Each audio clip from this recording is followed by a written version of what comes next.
ভারতীয় ফুটবলের ইতিহাসে এমন এক ডিফেন্ডার ছিলেন যার সামনে বল নিয়ে এগিয়ে যাওয়াই ছিল প্রতিপক্ষের কাছে সবচেয়ে কঠিন কাজ। তিনি গোল করে নায়ক হননি, হয়েছিলেন গোল বাঁচিয়ে। আর সেই কারণে একসময় ব্রিটিশ ফুটবলারদের কাছেও তার নাম ছিল আতঙ্কের। তিনি ছিলেন গোষ্ঠপাল, একজন ফুটবলার নন, ভারতীয় আত্মমর্যাদার এক জীবন্ত প্রতীক।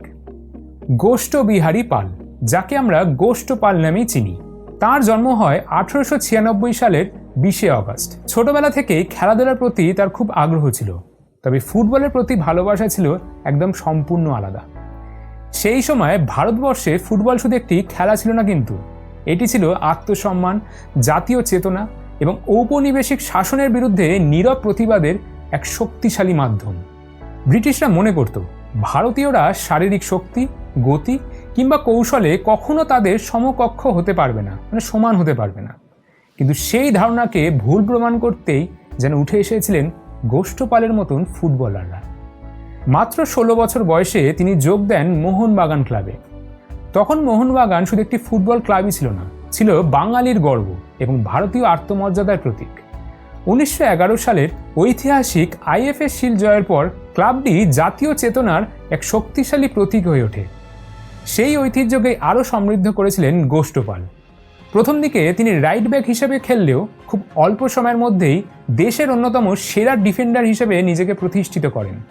মাঠে তিনি ছিলেন শান্ত, সংযত এবং অত্যন্ত শৃঙ্খলাবদ্ধ। প্রতিপক্ষের আক্রমণ কোন দিক থেকে আসতে পারে তা আগেভাগেই বুঝে নেওয়ার অসাধারণ ক্ষমতা ছিল তার। সঠিক সময় ট্যাকেল, নিখুঁত পজিশনিং এবং দৃঢ় রক্ষণভাগের জন্য খুব দ্রুতই তিনি দলের সবচেয়ে নির্ভরযোগ্য খেলোয়াড় হয়ে ওঠেন। 1920 থেকে 1935 সাল পর্যন্ত দীর্ঘ সময় তিনি মোহনবাগানের রক্ষণভাগের অন্যতম প্রধান ভরসা ছিলেন। এই সময় অসংখ্য গুরুত্বপূর্ণ ম্যাচে তিনি দলকে পরাজয়ের হাত থেকে বাঁচিয়েছেন। তবে গোষ্ঠপালের পরিচয় শুধু ক্লাব ফুটবলের সাফল্যের মধ্যেই সীমাবদ্ধ ছিল না। ব্রিটিশ ক্লাবগুলোর বিরুদ্ধে তার পারফরম্যান্সেই তাকে আলাদা উচ্চতায় পৌঁছে দেয়। সে সময় ব্রিটিশ ফুটবলারদের বিরুদ্ধে মাঠে নামা মানেই ছিল কঠিন লড়াই। নিজেদের শারীরিক শক্তি নিয়ে তাদের ছিল প্রবল আত্মবিশ্বাস, কিন্তু গোষ্ঠপাল সেই আত্মবিশ্বাসকেই আঘাত করেছিলেন। তার সামনে বল এগিয়ে নিয়ে যাওয়া ছিল অত্যন্ত কঠিন। অনেক ব্রিটিশ ফরওয়ার্ড ম্যাচের আগেই তার রক্ষণ নিয়ে সতর্ক থাকতেন। তিনি শুধু আক্রমণ থামাতেন না, প্রতিপক্ষের ছন্দ ভেঙে দিতেন।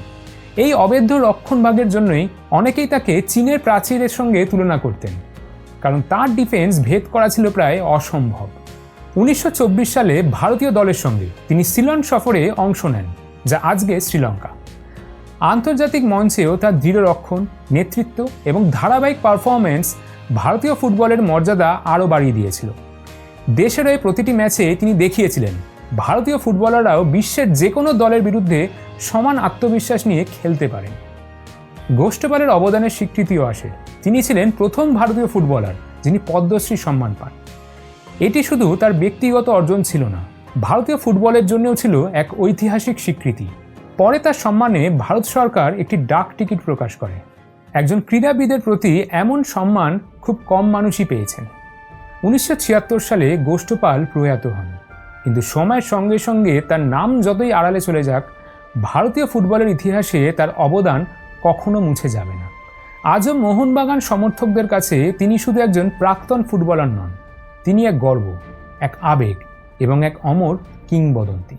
কারণ ভারতীয় ফুটবল যখন নিজের পরিচয় তৈরি করছিল, তখন সেই পরিচয় গড়ে তোলার অন্যতম প্রধান কারিগর ছিলেন গোষ্ঠপাল। তার গল্প শুধু একজন অসাধারণ ডিফেন্ডারের গল্প নয়, এটি এমন এক মানুষের গল্প যিনি নিজের খেলা দিয়ে প্রমাণ করেছিলেন আত্মমর্যাদা কখনো শক্তির কাছে মাথা নত করে না। কেমন লাগলো আজকের এই ভিডিওটা জানাতে ভুলো না কমেন্ট করে। আরও এই ধরনের ভিডিও দেখতে হলে এই পেজটি ফলো করো।